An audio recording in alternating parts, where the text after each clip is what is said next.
Well, hello and welcome, everybody. So glad you're here. Come on in. Let's light our candle, get comfy, take a breath, arrive.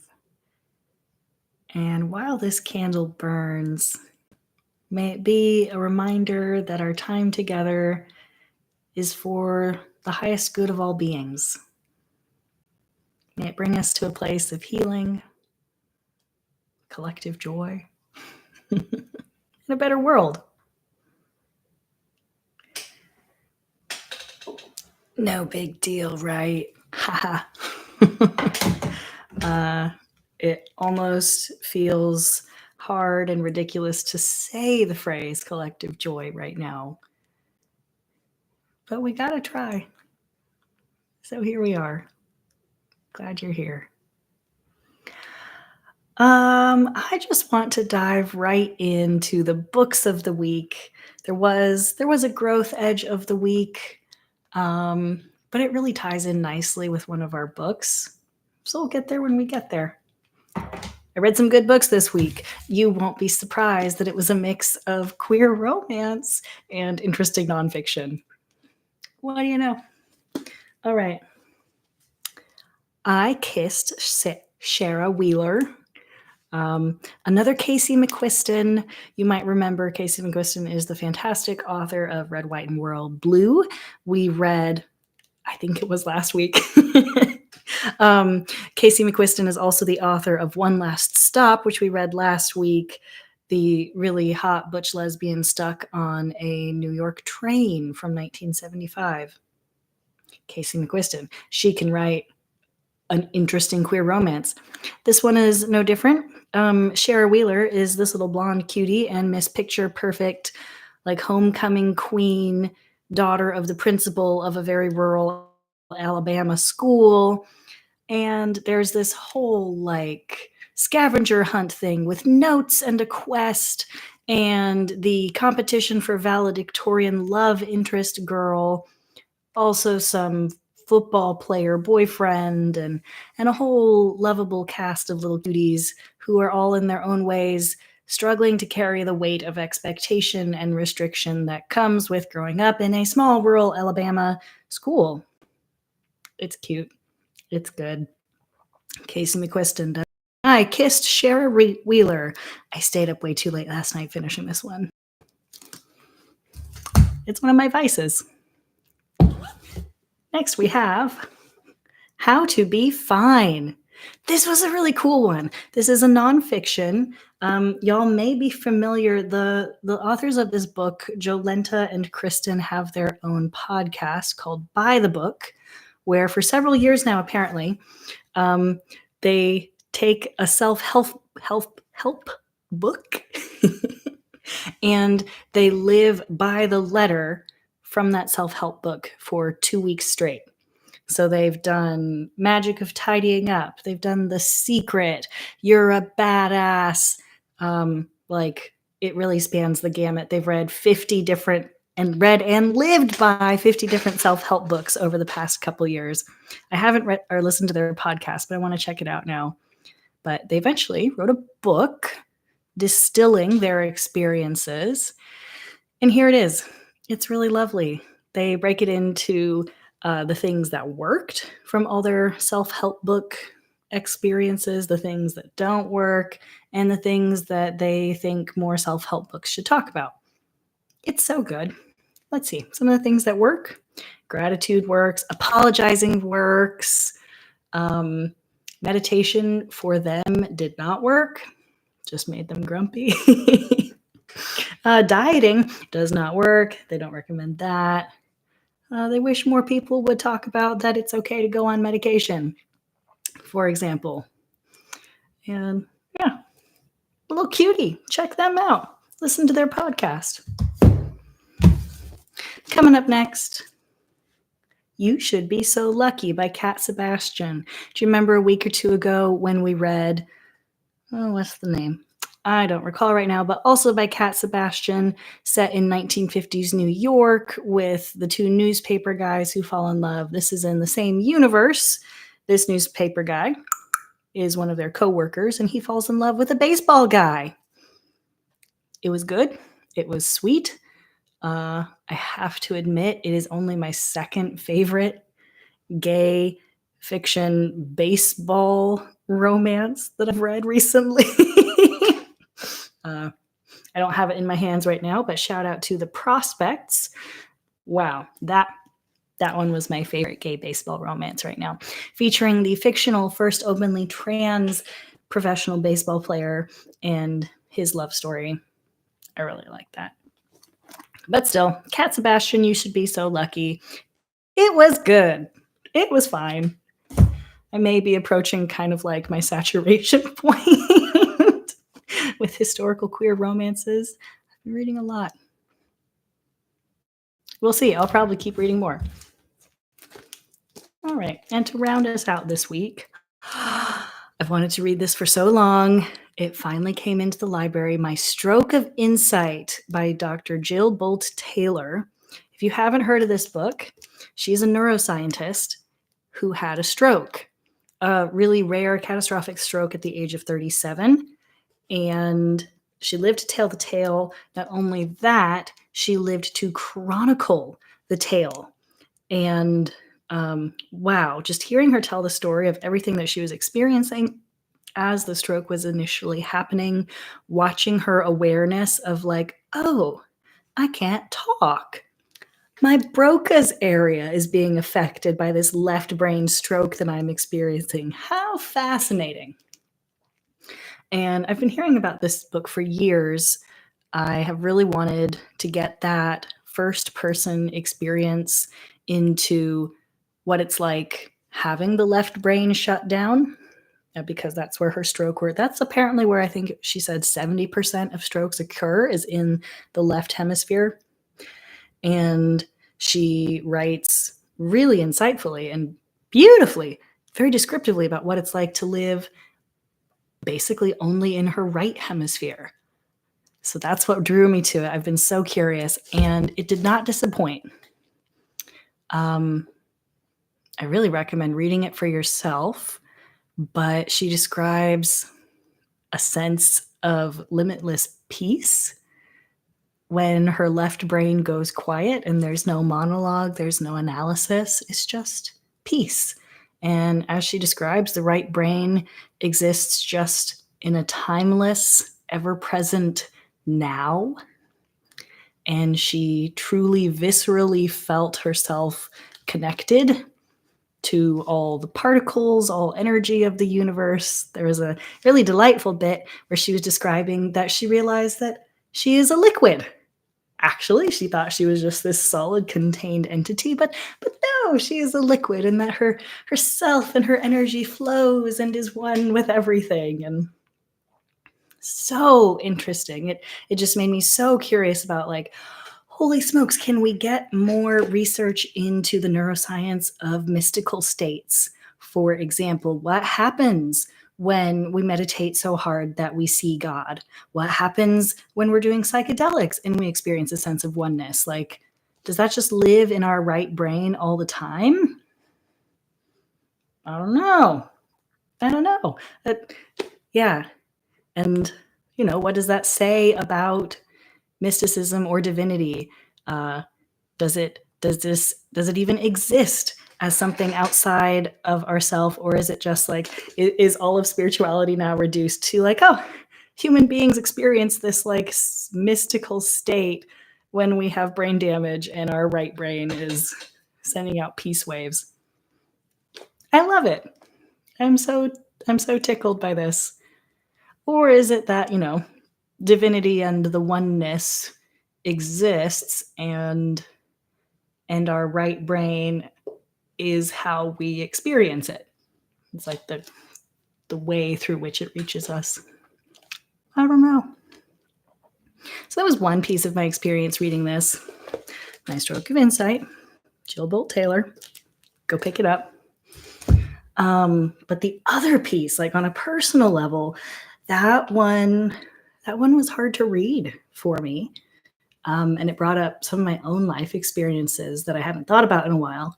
I I had Lyme disease in my 20s and then a second reoccurrence a few years ago.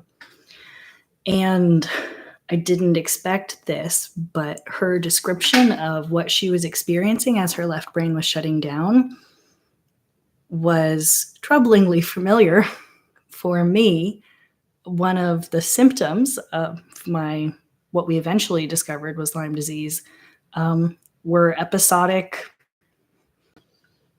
We didn't even know what to call them, but periods where it felt like my brain was shutting down in odd ways, and in ways very similar to what she was describing, like loss of speech, um, sense of derealization, uh, bliss.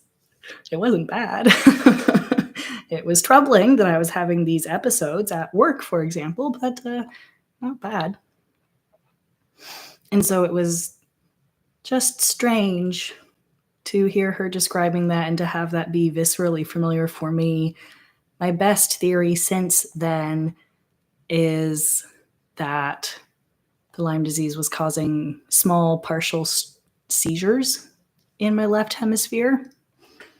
And I don't know that I'll ever get a full answer. When I put the book down recently to Google, like, can Lyme disease cause seizures, for heaven's sake?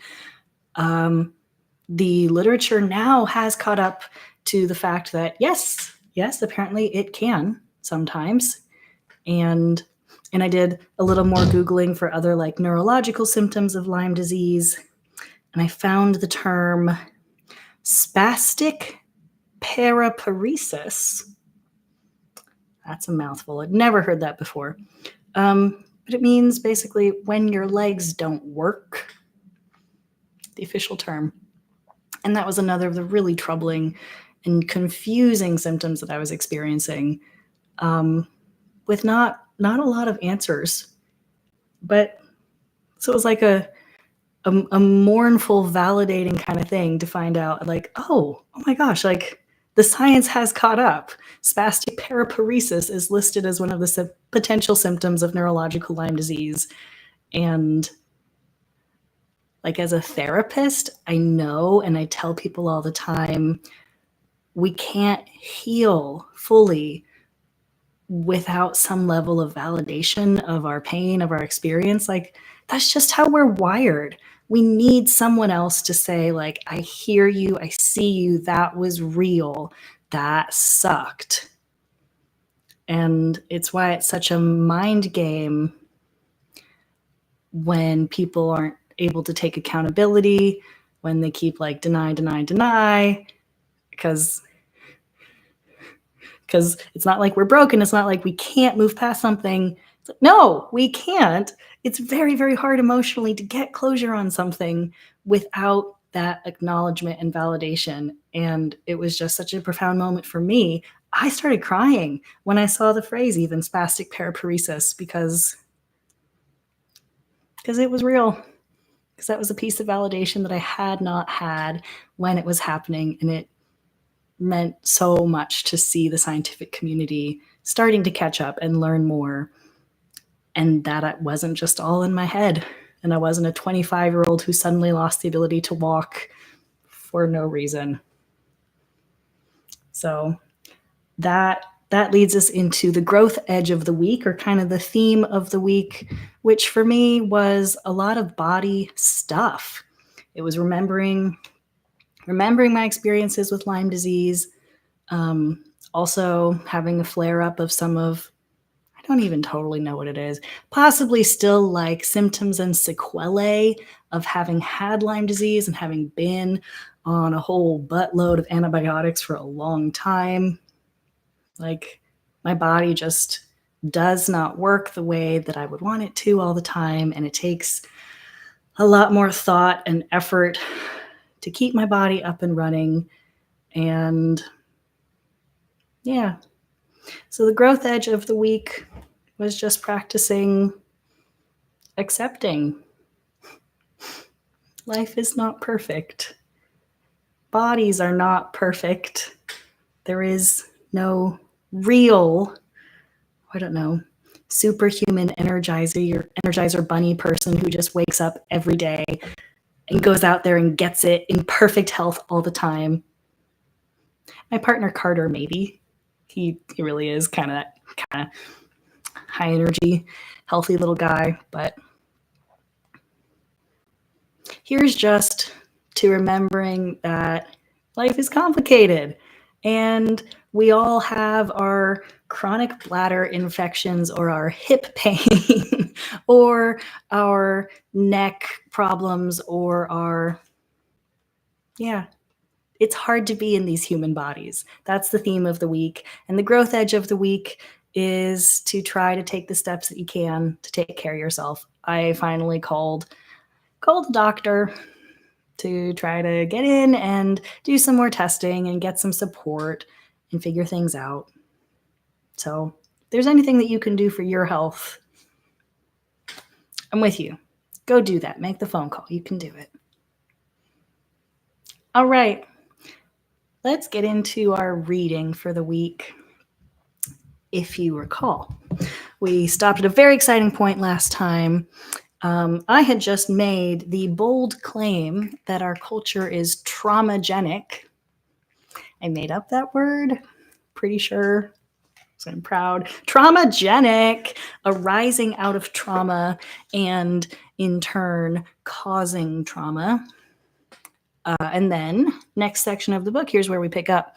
What even is trauma and how does our culture cause it? Here we go. What is trauma?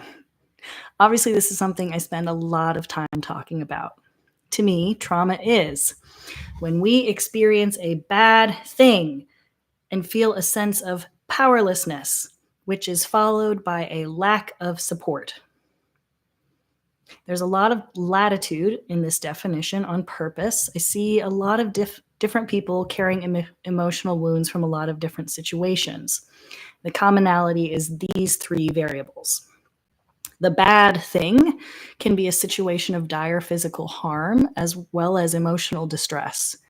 It's pretty bad to receive a withering look from a caregiver or public humiliation in school, for example. The feeling of powerlessness can be a literal helplessness, like being trapped or pinned down, or emotional helplessness, lack of agency, overwhelm, etc. And the third variable, the lack of support, often looks like not having safe people to turn to after the fact, but it can certainly manifest in more tangible ways like a lack of shelter or safety. In order to heal, we need a safe, supportive environment. When we don't get that after a traumatic event, things tend to get stuck. And this is just a PS. We're talking about trauma. Obviously, I'm going to do my best to talk about it in like big picture terms and in ways that are easy and gentle and broad. But please take care of yourself. If this is activating for you, you turn this off and go take a bubble bath or a long walk, pet a kitten. Take care of yourself, listen to your body, take breaks. Okay, getting back into the reading. So let's take a look at how these three variables play out. What happens if we have just one or two present? So if we have the first two, if we have a bad thing and an experience of powerlessness, but then we receive positive support. So we can imagine a simple example where a child gets very scared when a boisterous dog knocks them over and licks them a lot. They experience a bad, scary thing and are unable to do anything about it. This could leave a long-term imprint if left unattended, or worse, shamed for their fear. But in this case, they're immediately scooped up by a caregiver. They're rocked, given kisses, and allowed to cry until the emotional response wears itself out. This experience is unlikely to result in a long-term trauma response because the child received appropriate care and support afterward. This allows the body and mind to fully process the incident and then file it away among all the other normal memories. If remembered at all, it might be recalled something like a scary thing that happened, but then it was fine. Well, that's fine for the kid, you might say, but what about my violent and traumatic incident? Are you trying to say that wasn't trauma at all and I'd be fine if I'd just gotten some boo-boo kisses afterward? I hear where you're coming from. I'm sure it feels almost insulting. I'd like to be very careful with the definition here. When I'm talking about trauma, I don't just mean the genuinely awful thing that happened. Obviously, there are some things that are just so life shattering and awful, they go ahead and get the name trauma. Fine with that. What I'm talking about here is more what we would call the long term psychological impact of the traumatic event. It's more of a mouthful. We could just call it PTSD, maybe, but not everyone impacted by trauma qualifies for the official diagnosis. So for now, I'm just going to say trauma. And we know that it means not just the bad event, but the way that it impacts us afterward as well. And to your question, yes, receiving positive support after a traumatic event absolutely does make a difference with whether or not we experience a lasting trauma response. Let's do a thought experiment with your own incident, for example. Would it have made a difference for you if you had had a compassionate response from a safe person, your physical needs met in a safe environment to heal, a just and humane experience with the legal system, meaningful opportunities to reflect, grieve, and memorialize the incident, the chance to make a positive impact by helping others in the same situation? For many people, this would have changed things. This is what makes the difference between a traumatic experience that haunts us versus a difficult experience that we rise above and overcome. Maybe it changed you, maybe it grew, maybe it altered your trajectory and gave you a mission to help others. A challenging experience, yes, but one that fits into the tapestry of your life along with all the other moments. To me, those questions above are the basics for the full amount of support we all need after a challenging experience. And yet, look at just how infrequently any of us receives even one if we're lucky enough to have a safe person in our life. But all the rest of them, good luck finding anyone who had a healing experience with our justice system. This is just one of the many ways that our culture perpetuates trauma. And our entire system of living is set up so it's almost impossible to experience the conditions for full healing. It's practically guaranteed that we will live with the ongoing impacts of our worst moments. When you really start to take a look at it, it is obvious our world was not built with emotional wellness in mind. Our culture fails to provide the conditions for emotional healing, thereby perpetuating trauma. Let's look at another situation. What about when we experience a bad thing, but instead of powerlessness, we do have a sense of agency and perhaps positive support? We experience this very differently. I was talking to a client recently who was recounting a memory from childhood, a dangerous and scary situation in a childhood full of abuse and neglect. She was puzzled why she didn't seem to have any trauma around the memory, even though it was an objectively traumatizing situation.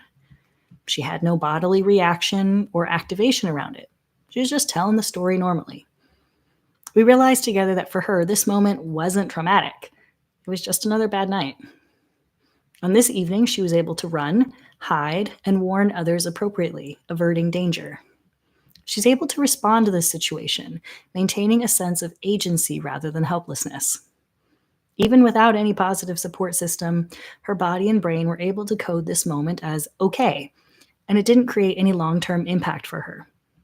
Our ability to respond in a dangerous situation is really a make or breaker for whether we experience the moment as trauma or just another bad night.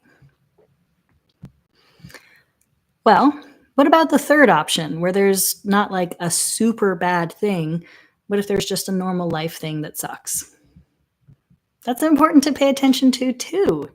Even the normal life stuff can still stick with us if we never get the time to process it. Without good emotional resources, it can be hard for us to metabolize the ups and downs of life.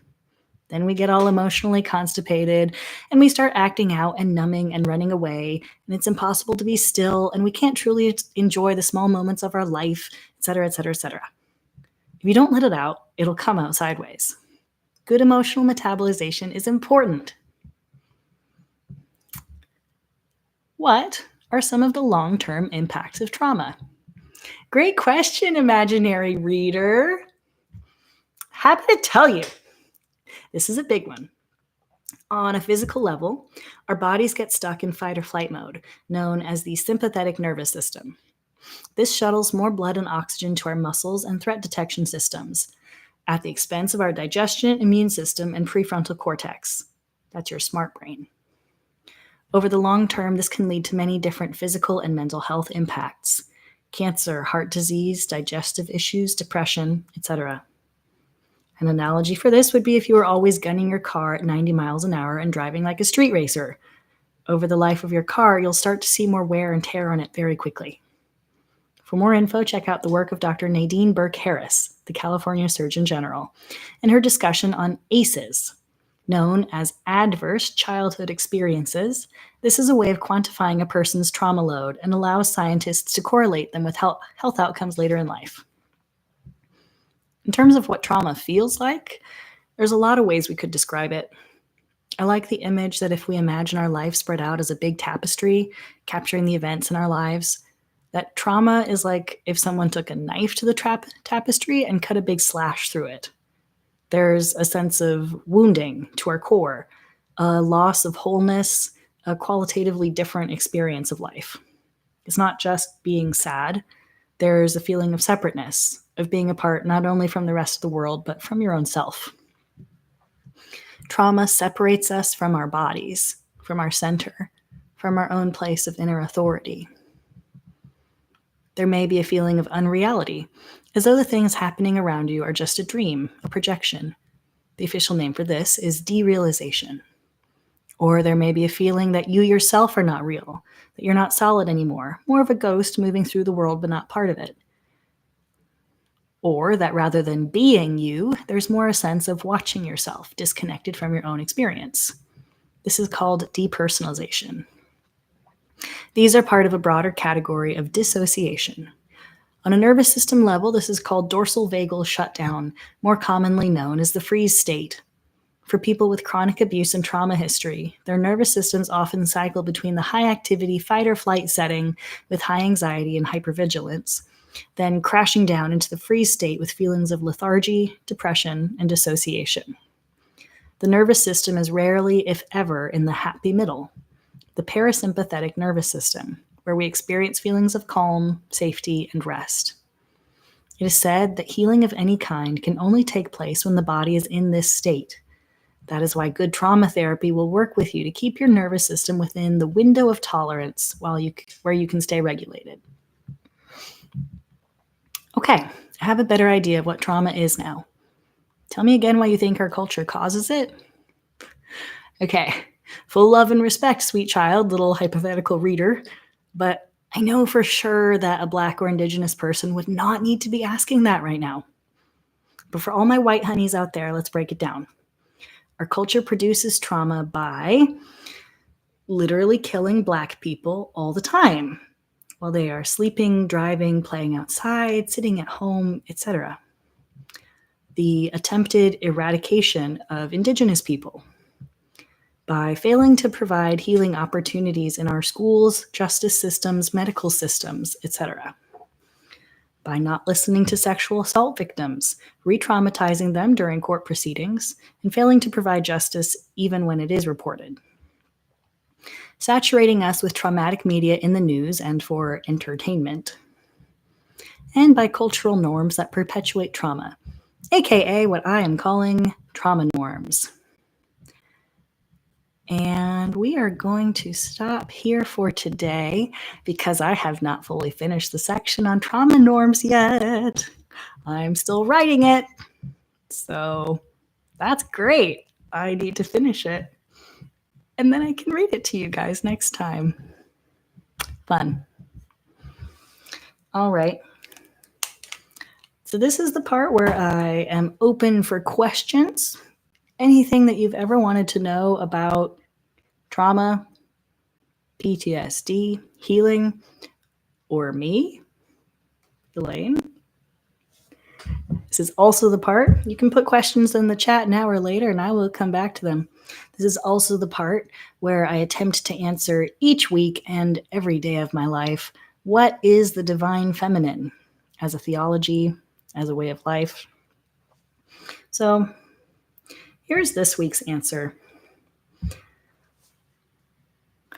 A lot like what I was saying earlier about our bodies are not perfect. Perfection is a myth, it doesn't exist. Um, that's a divine feminine concept. Loving life for what it is and recognizing that perfect is just an idea in our squishy little brains, and that reality is so much more complex and complicated, and that our human bodies are the lineage of millions of years of evolution, and that that is not a perfect process. We were not perfectly engineered for full health and comfort and pleasant experiences all the time. And that's okay. That's okay. And it is good. There is good. There are perfect moments sometimes, perfect radiant moments where we feel in the exact right place. Those happen. And okay, to illustrate this idea, my dad and stepmom sent me a poem this week, and I'll share it with you. It's sweet. It's called The Thing Is by Ellen Bass. The thing is to love life, to love it even when you have no stomach for it, and everything you've held dear crumbles like burnt paper in your hands, your throat filled with the silt of it. When grief sits with you, its tropical heat thickening the air, heavy as water, more fit for gills than lungs. When grief weighs you down like your own flesh, only more of it, an obesity of grief. You think, how can a body withstand this? Then you hold life like a face between your palms, a plain face, no charming smile, no violet eyes. And you say, yes, I will take you. I will love you again.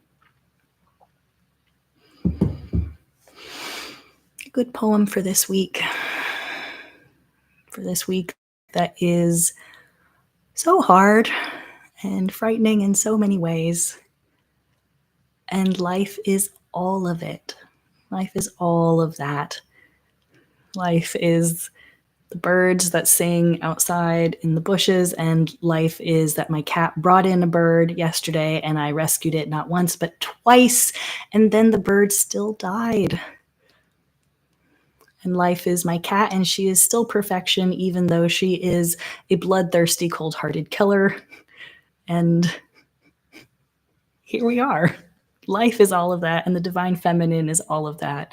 The divine feminine embraces the tantric idea of reject nothing, because it is all sacred, it is all part of life and creation, and ultimately it is all part of and from the goddess. So that's my answer. What is the divine feminine this week? Tomorrow I'll have something else. Next week I'll share something else with you. And as we close today, okay, I learned that you can't actually just sing someone else's song on YouTube, even if it's you singing it as a sing-along. That's a copyright issue. So I'm in the middle of trying to write my own little theme song thing to close us out each week. Should be good. I hope so. I hope so. I'm trying. Want it to have the theme of like honoring my teachers, some of my favorite teachers. We'll see. But for this week, I am just going to share a little brief snippet of a song that I found and adored. It's by Mama Nu, Mamanous. Amazing. This woman sings like children's songs and baby lullabies and stuff, but with a full 2024 worth of emotional well-being and kind of insight and charming. Just, it's so good. Go listen. Mama Nu. So this is from her song, Worrying Will Never Change a Thing. Worrying never changed a thing, so all that I can do is hope and bring a sense of steady calm till I know what's going on, 'cause worrying has never changed a thing. Thanks for joining me, guys. May you find a sense of steady calm and bring it into all of your moments in this next week.